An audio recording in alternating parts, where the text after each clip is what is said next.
বহুদিন আগের কথা।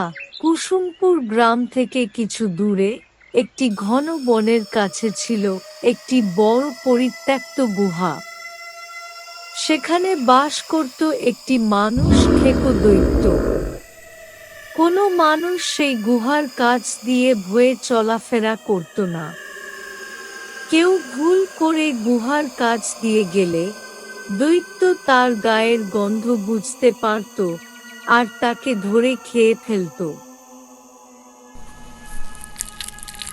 দৈত্যের পেট পুড়তে প্রতিদিন একটি মানুষ ও 3টি করে প্রাণী লাগত।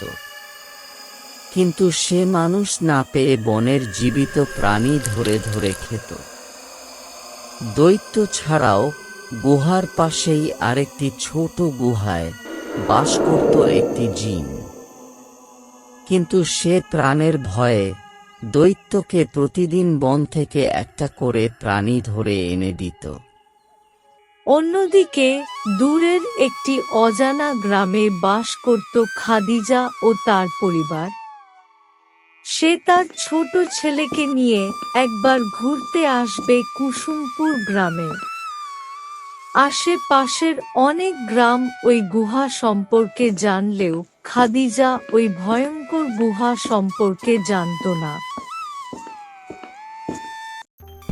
ওই দিন যখন দৈত্য বনের দিকে শিকারে বের হয়ে যায়, ওই সময় গুহার পাশ দিয়ে খাদিজা তার ছেলেকে নিয়ে কুসুমপুর গ্রামে যাচ্ছিল।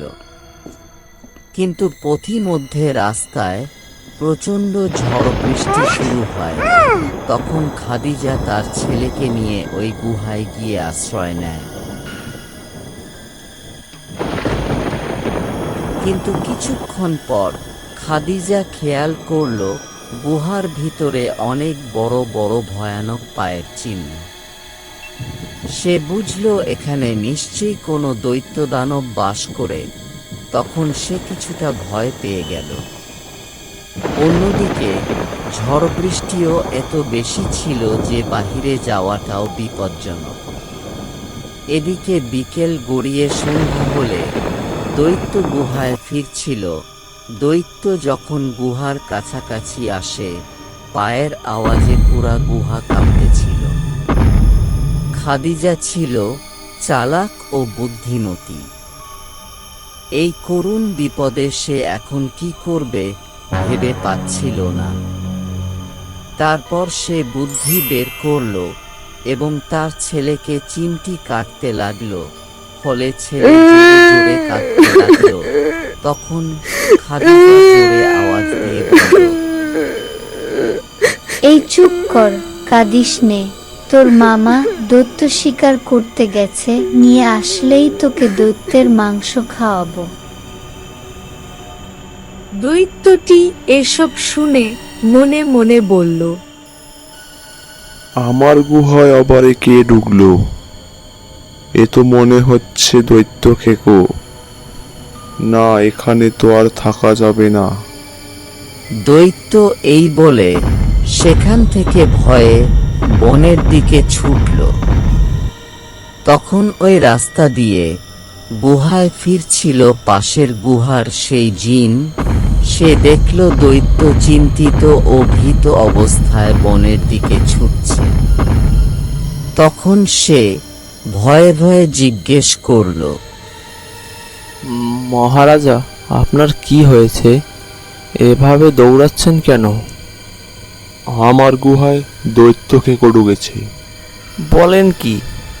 আপনার উপরে এখানে কেউ আছে? আপনাকে খাবে এরকম কারো ক্ষমতা আছে? আপনি ভুল শুনেছেন। চলুন আমার সাথে। এই বলে জিন দৈত্যকে সাথে নিয়ে আবার গুহার দিকে গেল।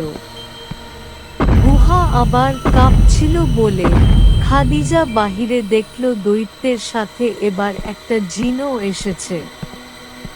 সে এবারও তার ছেলেকে চিমটি কাটতে লাগলো। বাচ্চাটি আবার বড় গলায় কাঁদতে শুরু করলো। তখন খাদিজা জোর গলায় বলল, তুই আবার শুরু করলি। আরে বাবা চুপ কর, তোর জিন মামা দৈত্য শিকারে গেছেই তো, এখনই চলে আসবে। এ কথা শুনে দৈত্য জিনের দিকে তাকিয়ে বলল, তুই কি এজন্য আমাকে এখানে নিয়ে আসলি? না মহারাজ, আমাকে ভুল বুঝবেন না। এই বলে দৈত্য আবার দৌড়াতে শুরু করলো। এভাবে দৈত্য পিছনে তাকায় এবং আরো জোরে দৌড়ায়। এরপর দৈত্য ওই এলাকায় আর কখনোই ফিরে আসেনি। এদিকে রাত কেটে গিয়ে সকাল হলো। এরপর খাদিজা তার ছেলেকে নিয়ে কুসুমপুর গ্রামে পৌঁছালো আর সবাইকে সব ঘটনা খুলে বলল। তারপর থেকে এলাকাবাসী নির্ভয়ে এবং সুখে শান্তিতে বসবাস করতে লাগলো।